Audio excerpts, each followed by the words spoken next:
Qadri multispeciality हॉस्पिटलमध्ये आता मिळणार बांधकाम कामगार योजनेच्या माध्यमातून मोफत शस्त्रक्रिया, स्त्रीरोग विभाग, सर्जरी विभाग, अस्थिरोग व मेडिसिन विभाग, सर्व शस्त्रक्रिया आणि उपचार मोफत।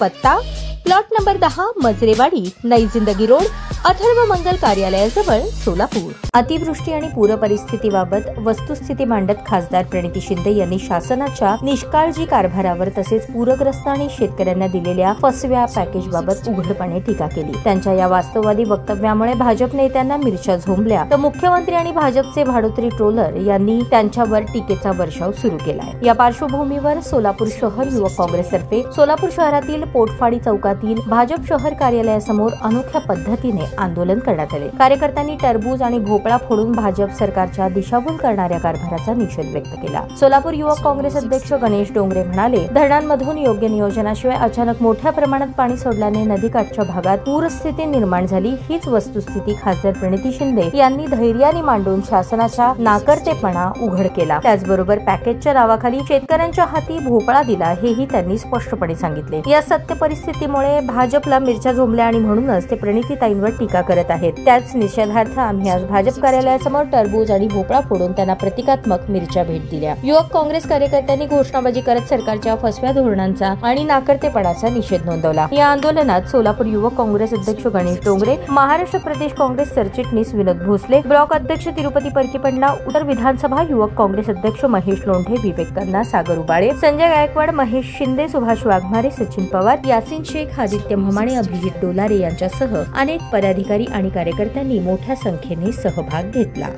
महाराष्ट्राचे मुख्यमंत्री सुशंकू म्हणून काल सोलापूर जिल्ह्यामध्ये आलेले होते।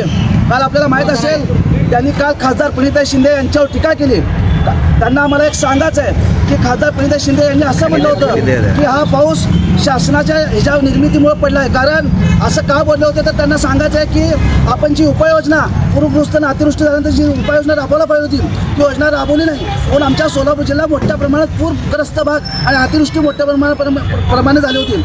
आणि काल आम्हाला सांगायचं काल विविध घोषणा या देवेंद्र फडणवीस साहेबांनी काल या जिल्ह्यामध्ये करून गेलेल्या आहे। काल त्यांनी सांगितलं की 32,000 कोटीचा पॅकेज मी महाराष्ट्राला दिलेलं आहे। त्या 32,000 कोटीमध्ये तुम्हाला सांगतो 10,000 कोटी रस्त्याला दिलेले आहेत आणि 17,000 कोटी रुपये विम्याचे आहेत आणि 6,000 कोटी हे फक्त केंद्र शासनाचे आहेत। त्यांनी एक प्रकारे या शेतकऱ्यांची फसवणूक केली आहे। शेतकऱ्यांना भोपळा देण्याचं काम या फडणवीस सरकारने केले आहे। आम्ही हेक्टरी 50,000 रुपये शेतकऱ्यांना द्यावे म्हणून आम्ही मागत होतो, परंतु हे तुटपुंजी सरकार 3 आणि 4,000 रुपये हे सरकार आम्हाला देत आहे। त्यामुळे आज आम्ही भाजप कार्यालयासमोर हा भोपळा हा भाजप कार्यालयासमोर फोडून आम्ही एक प्रकारे त्यांचा निषेध करणार आहे आणि आमच्या खासदार प्रणिती शिंदे हे बांधावर जाऊन एक प्रकारे शेतकऱ्यांचा आवाज उठवण्याचा प्रयत्न करत होते। त्यांना एक प्रकारे मिरच्या झोंबल्या म्हणून त्या मिरच्या सुद्धा आम्ही या ठिकाणी आणलेल्या आहे आणि विविध भागात जाऊन देवेंद्र फडणवीस एक गाजराचा पाऊस पडल्यासारखा विविध घोषणा शेतकऱ्यांसाठी करत आहे। याचा निषेध म्हणून आज आम्ही सोलापूर जिल्ह्याच्या भाजप कार्यालयासमोर आम्ही निषेध नोंदवतो। ताज्या बातम्या पाहण्यासाठी प्राईम महाराष्ट्र न्यूज चॅनलला सबस्क्राईब करा।